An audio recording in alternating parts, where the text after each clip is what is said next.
Let's chat about NFL survivor picks. So, for this NFL season, what I'm going to be doing is giving out a survivor pick, my official survivor pick for each week. Obviously, we will see how long I can last in the season. And even if I end up getting out, I'll still give out what my picks would be for those of you that are still alive.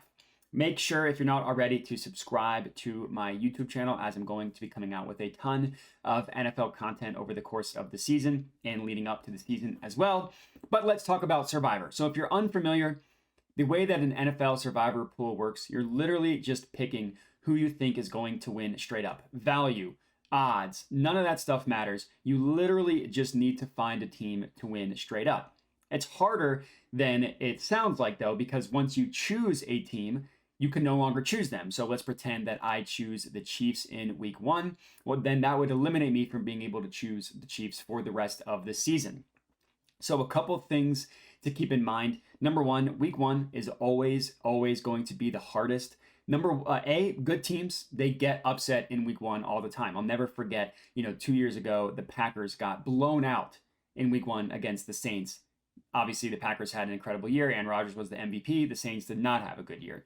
All weird stuff happens in week one all the time. The Bears beat the 49ers in week one just last year. Also, the weird part about week one is we don't actually 100% know who is going to be good and who is going to be bad. There are teams like Seattle who are supposed to be bad that end up actually having a pretty good year. And then there are teams like the Rams who are supposed to be good that end up being horrible. So week one is always the hardest. My general piece of advice when it comes to Survivor is don't try to quote unquote save teams. If there's a team that you like, just go ahead and pick them. I personally don't think it makes sense to try and save a team for later, because if there's a team that you like, but you end up deciding to go with someone that you don't like as much, and guess what? They lose. Well, now your season's over. And congratulations, you saved the Chiefs, but your Survivor season's over and it didn't really make sense. Other than that, I don't have any specific strategies. What I do is I look at the top 5 biggest favorites for that week, and then I try and go from there. Because at the end of the day, these odds makers do know what they're doing. And if you isolate specifically to looking at the top 5, then you're going to be in luck for a little bit. So for week one specifically, here are the 5 biggest moneyline favorites in order. The Ravens are minus 390 against the Texans. The Chiefs are minus 275 against the Lions. The Vikings are minus 270 against the Bucks. The Commanders are minus 230 against the Cardinals. And the Seahawks are minus 210 against the Rams. Now, of that list, I do like 4 of them. I will say my do not touch list is Seattle. I'm not going to sit here and tell you that I think Seattle is going to be bad, but I wouldn't be surprised if the Rams are good this year. All Sean McVay has done is win, aside from last year when they had the second most games lost due to injury, including their entire offensive line, Matt Stafford, and Cooper Kupp. Now they get Stafford back healthy. They get Kupp back healthy.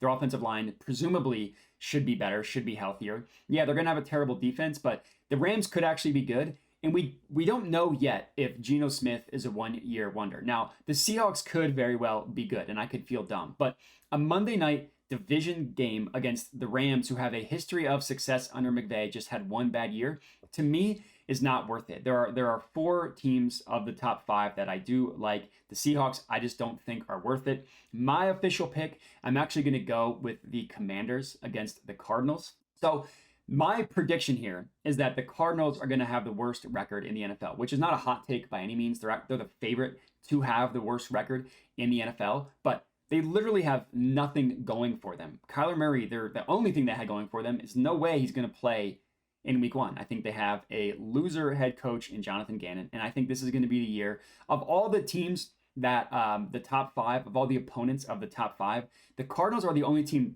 that really aren't going to be trying. They have a first-year head coach, and they're probably going to be gunning for that number 1 pick. Now, the Commanders, at least we know that they're going to be trying hard. They have a win-now head coach in Ron Rivera, and they have new ownership. Finally, there's hope in DC that they could not be the worst organization in all of sports moving forward. Now, I'm not saying they're going to be good this year, but at least there's hope. They have a great defense. They have great skill positions.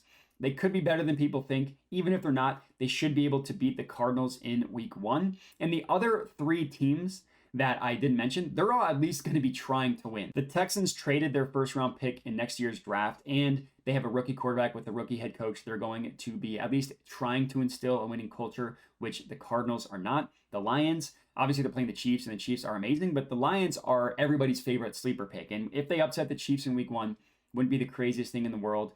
And for the Buccaneers, they have Todd Bowles at head coach. There's no way that he is going to try to be tanking, so he will probably start Baker Mayfield in week one. And Baker Mayfield absolutely stinks, but if there's a guy who's going to get fired up in week one and upset a team like the Vikings, I could see it being Baker Mayfield. Not that the Bucs are going to be good, but they could easily be a week one team that wins and then are bad the rest of the year. And also, come on, fading Kirk Cousins, that feels good. So official pick is going to be the Commanders. Again, the other three I don't hate. If you chose between the Ravens, the Chiefs, and the Vikings, I'm not going to say that's a bad pick. I personally have Seattle on my do not touch list, and we'll see how this thing goes. So if you are riding with me on the Commanders as your survivor pick, go ahead and comment and let me know. If you're not, let me know who you are taking, and we'll see how this thing goes over the course of the season. But thank you guys for watching, and have a good one.